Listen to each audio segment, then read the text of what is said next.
In 1916, World War I had already turned much of Europe into a battlefield with no clear end in sight. France and Germany were fighting along what was called the Western Front. Both sides had dug long trench systems that stretched for miles. These trenches faced each other across open ground covered with mud, barbed wire, and shell craters. Machine guns were positioned to fire across that ground. Artillery fired day and night. Attacking across this space was extremely dangerous. Any attack meant soldiers had to climb out of their trench, cross open ground, and survive long enough to reach the enemy position. Most attacks failed. Many men were killed before they reached halfway. That year, the French army joined a large offensive along the Somme River, working alongside British forces. One of the French objectives was a small village called Bellois-en-Santerre. The German army had turned the area into a defensive strongpoint.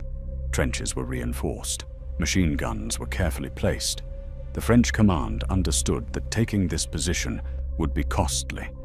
They also understood that whoever went first would suffer the heaviest losses. Prepare for advance. Enemy So approaching. French commanders made a decision. They assigned black African colonial troops, known as the tirailleurs sénégalais, to lead the assault. These soldiers came from French colonies in West Africa, areas that today include Senegal, Mali, Guinea, and neighboring regions. Some had volunteered for service, others had been conscripted. By 1916, many of them were no longer new to combat. They had already fought in earlier battles of the war. They were trained infantry soldiers, but within the French military hierarchy, they were often viewed as more suitable for dangerous attack roles. This belief did not come from the battlefield. It came from racial assumptions held by some senior officers. One of the most influential voices behind this thinking was General Charles Mangin. He believed colonial troops possessed qualities that made them effective for shock assaults. In practice, this meant African units were frequently placed at the front of major attacks.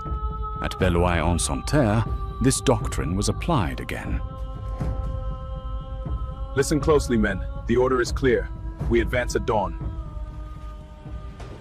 On the day of the assault, the tirailleurs sénégalais were positioned in the forward trench.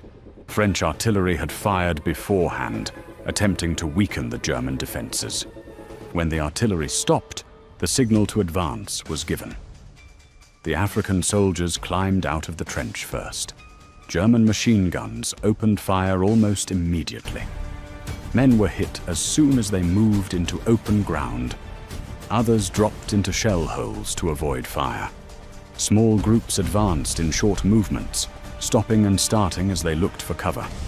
Officers tried to maintain order, but communication was difficult under constant gunfire and explosions. This was not a reckless charge. It was an attempt to move forward under fire, following orders in a situation where hesitation could collapse the entire attack. Despite heavy losses, some sections of the unit reached the German wire. In places where artillery had damaged it, they forced their way through. In other areas, they worked under fire to open gaps. Fighting continued as they entered the German trench system.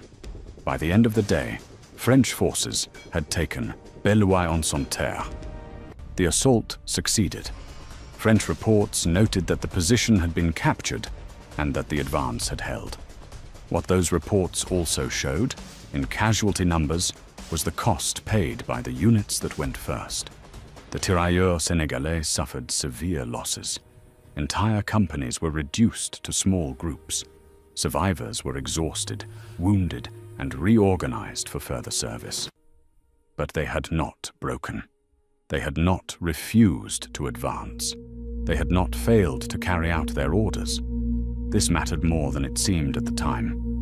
In an era when many European officers believed black soldiers were inferior or unreliable, these men had proven otherwise, under the worst conditions modern warfare could offer. They had operated in trench warfare, adapted to enemy fire, and carried out complex assaults alongside European troops. And Belloy-en-Santerre was not an isolated case.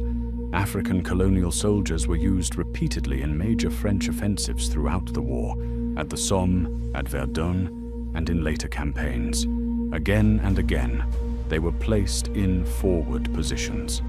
Again and again, they suffered high casualty rates. And again, survivors continued to serve.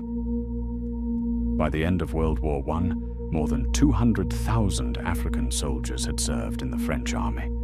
Tens of thousands were killed. Many others returned home wounded or traumatized. After the war, France celebrated victory. Parades were held. Monuments were built. Names were recorded. But the contribution of African soldiers was often minimized. Their role in the most dangerous assaults was rarely emphasized. Many returned to colonies that offered little recognition, limited compensation, and few opportunities. History moved on.